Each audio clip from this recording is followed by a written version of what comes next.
Encanto. I love this movie, and so does everyone else, I think. It's certainly gotten more attention on the internet than I've seen Raya and the Last Dragon get. I talked about this before. I'm gonna save my thoughts about this movie as a whole for my 2021 movie ranking video.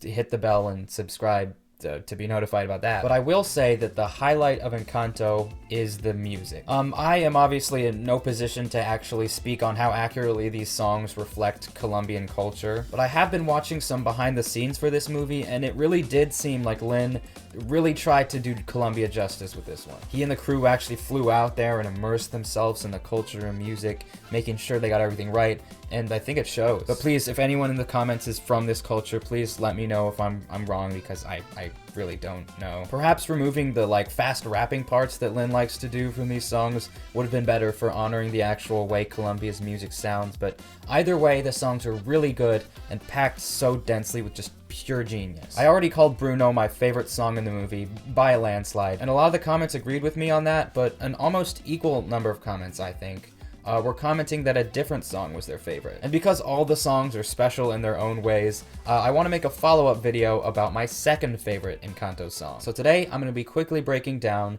Surface Pressure. This song is very, very non-traditional. It was almost jarring to hear it for the first time when I saw it in the theater, but the more and more I listen to this, the better it gets. It sounds amazing, the lyrics are powerful, and it weaves itself really well into the rest of the story. And I say that it's non-traditional because not only does it deviate the most from the overall Colombian aesthetic of the rest of the movie, but it's basically a full-on pop song. It was a bold choice by Lin for sure, writing something like this. Like he said himself, a crazy amount of faith was put into him to musicalize this story. But the diversity of this stuff, man, it's insane. So again, I'm gonna avoid major spoilers in this video, but Surface Pressure is sung by Luisa, who is the main character Mirabel's older sister with the magical gift of super strength. I wonder what she looked like before she got her gift. Was she just a regular girl until her ceremony and then she just grew huge fucking guns, man? Oh, that's so funny. Luisa's general aura, I think is what you would call it, is what makes this song work. She is big. Wow. I mean, obviously, a traditional Disney princess song that requires a high range would make absolutely no sense with this character. This has to be the first time in Disney history that they've given us a character like this, right? A buff girl? Girls can have muscles? What? Said the executives at Disney, probably. Another thing I should note is that Luisa's voice actor, Jessica DeRoe, isn't the best singer. She clearly wasn't hired for her singing talent, but that's okay. The point of this song is to convey the emotions carried by this character, and in that aspect, she does great. Okay, lyric time. This song is all about Luisa revealing what's underneath her rough, indestructible surface, as she puts it. She actually feels stressed all the time because of impossibly high expectations from her family and community. And I think that the way they explore this is actually really good. This isn't the most nuanced character ever, but it's still pretty interesting. The whole thing starts out with this very quiet kind of, I mean, I actually don't know what this sound is. But it's very calm and quiet at the beginning, kind of reflecting how on the surface everything is fine. And she ostensibly has everything under control, so it's just calm. This entire first part is also sung in a very low register, which is something that is associated typically with big, strong, tough people. I'm the strong one. I'm not nervous. I'm the strong one. I'm not nervous. Holy shit, I can hardly sing that low myself. Oh my god. I'm as tough as the crust of the earth is. Okay. I don't know why that's so funny. This entire first part, where it's just calm, the calm before the storm, if you will, is just Luisa repeating this sentiment, repeating to herself how tough she makes herself out to be. Also, you'll notice that the rhyme used in these first few lines is going to be used a lot more in this song. Nervous, earth is, churches, worth is. This is just a perfect example of Lin-Manuel Miranda's insane ability to write rhymes. I wonder how many hours a day this guy spends reading thesaurus. Well, that's not how you say it. I wonder how many hours a day this guy spends reading I wonder how many hours a day this guy spends reading thesaurus.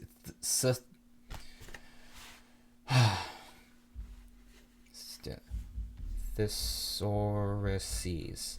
Thesaurus. Like, I wonder how many hours a day this guy spends reading thesauruses. Nailed it. This rhyme is used like a lot, but every time it's used, it makes sense. It's wild. Another clever little rhyme scheme that you might even miss the first time if you're not listening closely enough. Diamonds and platinum, I find them, I flatten them, I take what I'm handed, I break what's demanded. Those little extra rhymes in the middle, diamonds and find them, take and break, just make you appreciate this man's genius even more. Like, I just know this man put an equal amount of thought into rhyming every single line. But anyway, these lines are a transition into the next part of the song. Luisa starts getting louder and louder, stomping on the ground as the beat builds. And then... I take what I'm handed, I break what's demanded, but it was my wedding day. Oh, whoops. Sorry about that, wrong song. She rips up the entire ground, and we start getting hurled through location after location as Luisa sings about how she feels under the surface. Under the surface, I feel berserk as a tightrope walker in a three-ring circus. See, it's that rhyme again. I can't get over how cool it is that he used that rhyme so many times. I just wish I had a fraction of the vocabulary that this man has. Anyway, this goes on. She describes her inner struggles while giving us some certainly very different visuals than I'm used to in a Disney movie. Like, look at this. Now she's on a super high tightrope, and now she's fighting the giant mythical three-headed dog Cerberus. Now she's hanging off the edge of a cliff, and now she's inside a fucking blender. But the absolute chaos of these visuals works with this song because that's Luisa's whole thing. She's overwhelmed, so we can assume that all these things are visual representations of the inside of her brain. Then after a few more lines of the surface rhyme, we get to the chorus of this song, and oh my god, dude, this chorus is so catchy, it's unreal. Till you just go bosh. Give it to your sister's older. Give her all the heavy things we can't shoulder. Who am I if I can't carry it all? Sorry, got a little carried away there. You ever heard a Disney song use the word whoa in it? That's usually reserved for pop songs, right? You know those little sounds that artists make to fill in little spaces in their songs? But also the whoa is kind of a moment where we can just hear the passion behind this performance, like without any words. Also, just look at the editing on this part. Might not seem like a huge deal, but to me that looked really cool, like that little outward zoom jump technique that you don't usually see in animation. Also, there's donkeys falling from the sky in slow motion all around her, and that's a thing that's in this number. So if this isn't already standing out to you, just look at little things like that. There's so much to notice and appreciate here. The chorus is where Lin demonstrates even more of his amazing rhyming abilities. The repetition of drip, drip, drip, tip, tip, tip, grip, grip, grip creates a catchy melody, yes, but also hammers into your mind that sense of, I don't know, stress, that these tiny things building up to create massive pressure. I don't know a lot of words. A third functionality of this drip, drip, drip rhythm, of course, is to provide hit moments in the song that can correspond with visuals. What I mean by that is like when Luisa says tip, tip, tip, giant stones fall, and she tips every time she says tip. Like, yeah. Who am I if I can't carry it all?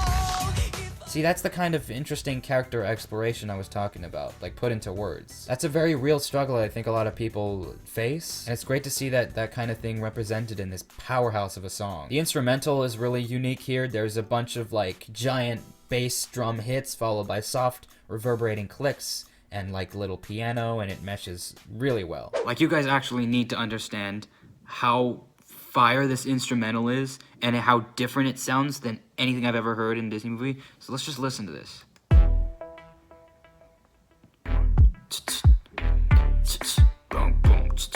So many like little sounds, dude, like that shaker. Ooh, dude, it's like that. It's like an alien blaster. It kind of sounds like a laser gun shooting. I don't even know what that is. That's so cool. Almost sounds like a person making that sound with their tongue. I love the piano. Dude! Here it comes.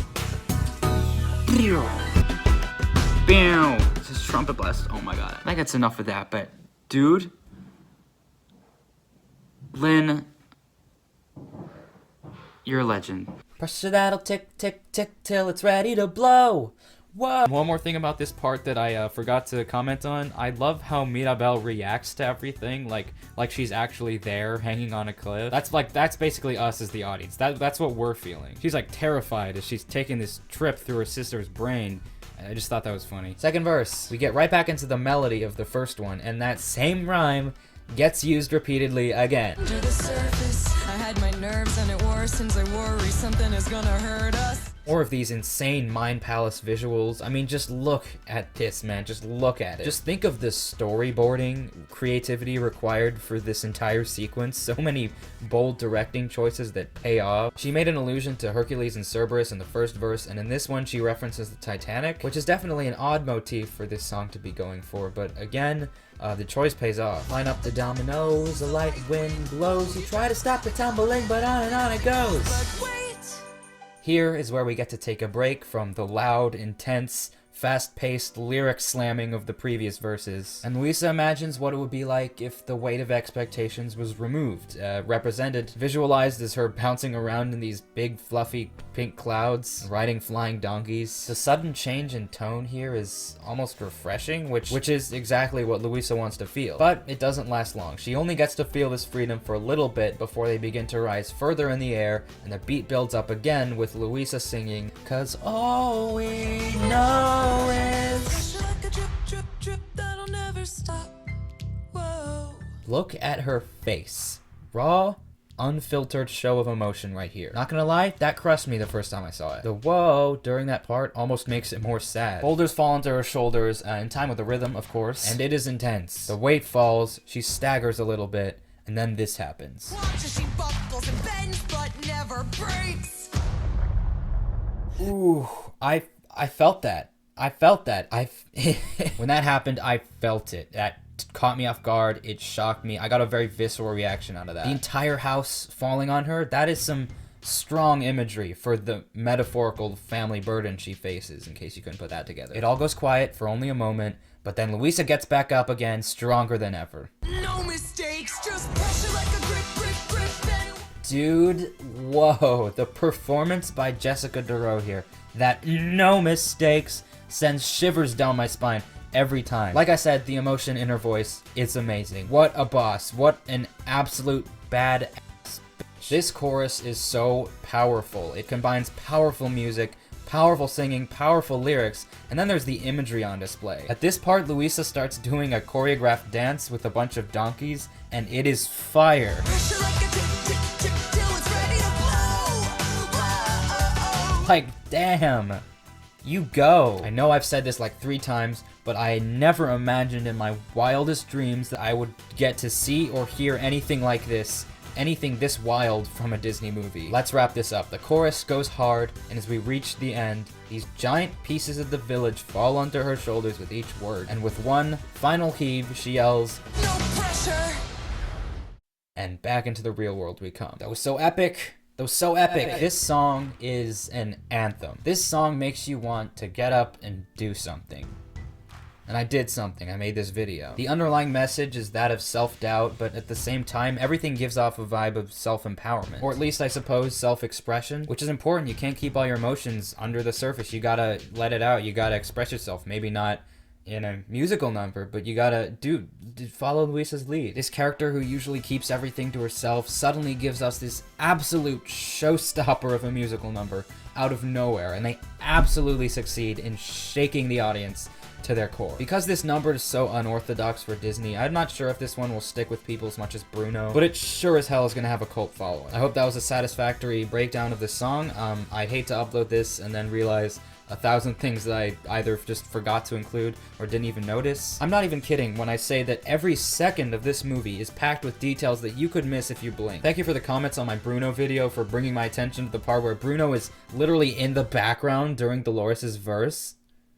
That's insane. This movie is so good. It is the product of a lot of care and effort, and you should go see it. Or at the very least, listen to the soundtrack. Disney, please don't copyright this video. I tried my best to appease you on YouTube. Please promote this video. So thank you. So if you like this video, there's something you can do to show me that you like it. There's a little thumbs up button down below the video, and if you press it, it turns white. Not many people know about that little hidden feature, so you should try it. Consider subscribing and hitting the bell to be notified whenever I upload another video like this one. If you like movies, I made a few other videos about movies, so you know, check them out. Bye, new friends. Thank you as always for the support as I make these videos while trying not to fail high school. And I'll see you with that 2021 movie ranking video that I should really start working on.